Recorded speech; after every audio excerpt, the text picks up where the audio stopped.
Xin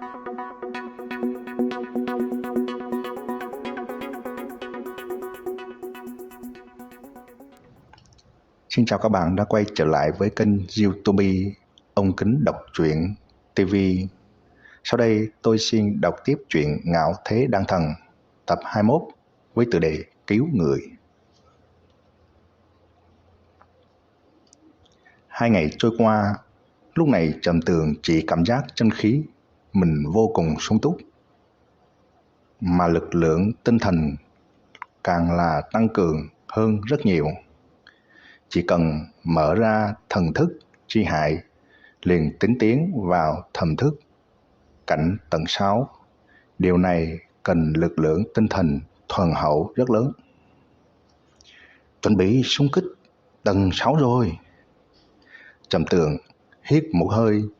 Trải qua 2 ngày tu luyện, hắn có thể rõ ràng cảm giác được thân thể mạnh mẽ của mình đi lên rất nhiều. Đây đều là bởi vì ở trong tiên ma đàm rèn luyện qua. Trầm Tường xếp bằng trên mặt đất, nhắm mắt ngưng thần, vận chuyển chân khí trong thân thể, đồng thời thả ra lực lượng tinh thần để hai cái tương hòa vào nhau.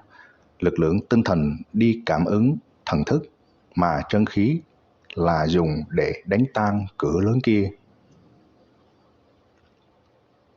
Thái cực thần công là tâm pháp huyền ảo, chỉ dẫn chân khí cùng lực lượng tinh thần của Trầm Tường tìm kiếm thần thức linh hồn tiềm tàng trong cơ thể, làm cho Trầm Tường rất nhanh thấy một cái cửa lớn màu vàng kim phẳng phất ở trong mắt. Nhìn thấy phiến cửa lớn này liền mang ý nghĩa thần thức cảnh ở ngay trước mắt. Hắn ngưng kết mi tâm, hơi suy nghĩ, chỉ thấy chân khí màu xanh nhất thời hóa thành một thanh long dương nanh múa vuốt. Trang nghiêm nghiêm túc, chân khí hóa thành thanh long điên cuồng gào thét một tiếng, nhằm vào phiến cửa lớn màu vàng kim kia. Thanh long và chạm phiến cửa lớn kia tuôn ra một tiếng ầm ầm. Trầm Tường nhìn thấy một mảnh kim mang chói mắt. Cùng lúc đó hắn mở mắt ra, một cỗ chân khí cường hãn tưới lên thân thể của hắn, để hắn không khỏi hét lớn một tiếng. Ngũ hành chân khí cuồng bạo từ thân thể của hắn dâng trào ra, nhấc lên một trận cuồng phong thổi về bốn phương tám hướng. Đây chính là phàm võ cảnh tầng 6 sao? Trầm Tường nhắm mắt cảm thụ chân khí thuần hậu mà mạnh mẽ trong cơ thể kia, đồng thời phóng thích thần thức.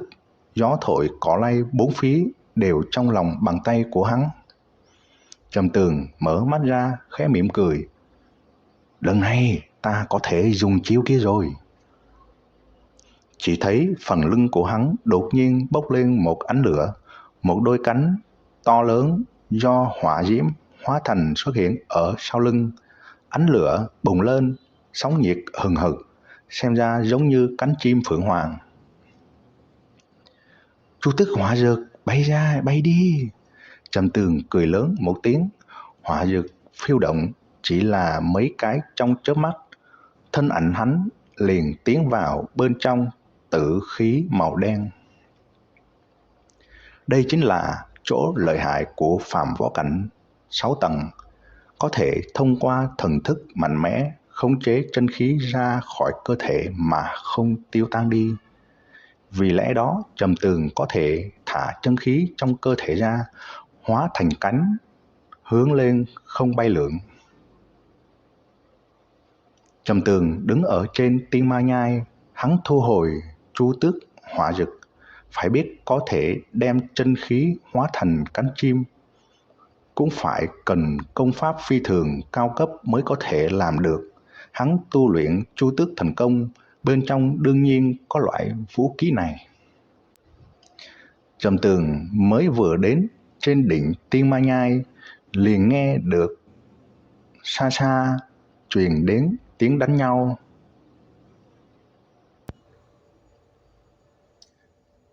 Tuy rằng khoảng cách cách xa nhau rất xa, nhưng hắn bước vào, thần thức cảnh có thể nghe được rõ ràng.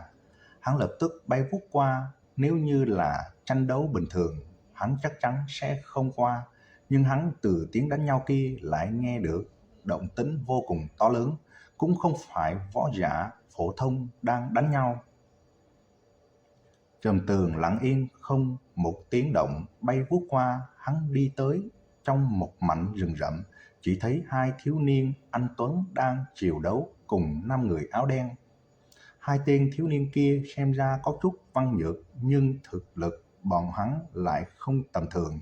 Đối mặt pháp đao pháp mạnh mẽ của 5 người áo đen kia cũng có thể ứng đối. Bất quá chân khí của hắn không đủ nồng hậu, tiếp tục tiêu hao dần, tất nhiên sẽ bị 5 người áo đen kia đánh giết.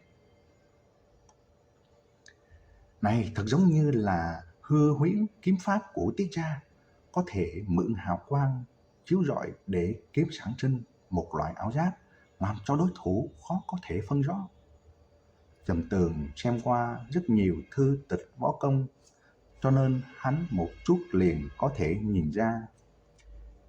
Biết là người Tiết Gia, Trầm Tường cũng không có khoanh tay đứng nhìn, dù sao Tiết Tiên Tiên là vị hôn thê của hắn. Hơn nữa quan hệ của Trầm Gia cùng Tiết Gia cũng không tệ. Xem chiêu! Trầm Tường hét lên một tiếng, thân như thanh rồng, cực nhanh mà đi, tay hóa long trảo, chộp tới đầu lâu của một người áo đen. Cùng lúc đó hắn rít gào một tiếng, một cỗ chân khí màu xanh hóa thành sóng khí từ trong miệng phun ra, che giấu hắc y nhân kia vào trong. Theo thanh long bào hao mà ra, thanh long trảo thủ của Trầm Tường cũng chụp vào đầu lâu hắc y nhân kia. Chỉ là trong nháy mắt, đầu lâu của hắc y nhân kia đã bị trảo thủ phấn bụng. Uy thế như thế làm cho 4 người áo đen cùng 2 con mắt Tiết Gia kia nhất thời ngây người ra. Cái loại thanh long chân khí tràn ngập uy nghiêm này làm cho trong lòng bọn hắn sợ hãi. Đương nhiên làm cho bọn họ khiếp sợ nhất chính là loại võ công này, đó là bọn hắn chưa từng nghe qua. Sau khi Trầm Tường vồ nát đầu lâu của hắc y nhân kia, vuốt rồng lập tức hóa thành nắm đấm, hướng một người áo đen khác đánh tới. Chỉ là trong chớp mắt liền nổ ra mấy chục quyền, quyền ảnh như gió, hướng người áo đen còn đang kinh ngạc kia gào thét mà tới. Sau khi oanh đánh ở trên người hắn liền phát sinh tiếng nổ mạnh liên tiếp, đây là bão sát quyền.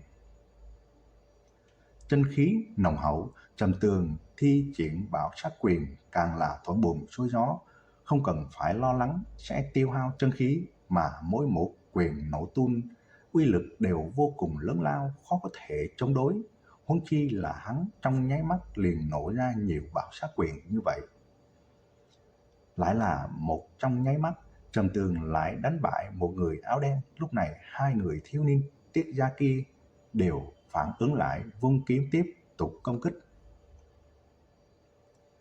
Có Trầm Tường gia nhập, hắc y nhân kia liên tục bại lui, rất nhanh bị đánh cho trọng thương. Đây là bọn hắn không nghĩ tới. Đa tạ đại ca cứu giúp. Một thiếu niên hơi cao hơn ôm quyền nói. Tiểu đệ Tiết Minh, Tiết Chí Lượng. Một thiếu niên khác cũng ôm quyền nói. Đa tạ đại ca xuất thủ cứu giúp. Mặc dù Trầm Tường mới 16 tuổi, nhưng lớn lên có phần khôi ngô, vì lẽ đó xem ra so sánh thành thục hơn một ít. Không cần phải khách khí, ta tên là Trầm Tường, Trầm gia chúng ta cùng Tiết gia là thế giao, đây là việc phải làm. Trầm Tường cũng trả lễ nói. Điều này làm cho 2 người Tiết Minh cùng Tiết Chí Lượng kia thay đổi sắc mặt. Bọn họ cũng không nghĩ tới dĩ nhiên là Trầm Tường cứu bọn họ. Trầm Tường ở Tiết gia rất có tiếng, bởi vì thiên chi kiều nữ Tiết Tiên Tiên của Tiết gia, bọn hắn chính là vị hôn thê của Trầm Tường. Bất quá rất nhiều con cháu Tiết gia cũng nhìn không tốt Trầm Tường, bởi vì bọn họ đều biết Trầm Tường là một võ giả không có linh mạch, nhưng hiện tại Trầm Tường thể hiện ra thực lực lại phi thường đáng kinh nghiệm người. Sự tình Trầm gia tuyển tộc trưởng không có bị truyền đi, vì lẽ đó người ngoài còn không biết Trầm Tường đã lột xác thành một quái vật. Người đúng là Trầm Tường. Tuyết Minh có chút khó có thể tin tưởng được. Trầm Tường gật đầu cười nói, đương nhiên, hai vị hẳn là tới tham gia tiệc rượu của Trầm gia chúng ta đi. Các bạn vừa nghe xong chuyện Ngạo Thế Đan Thần tập 21 Cứu Người. Ở video tiếp theo, tôi xin đọc tiếp chuyện Ngạo Thế Đan Thần tập 22. Tập 22 này có tựa đề Rước ra. Xin mời các bạn chú ý lắng nghe. Xin chào tạm biệt.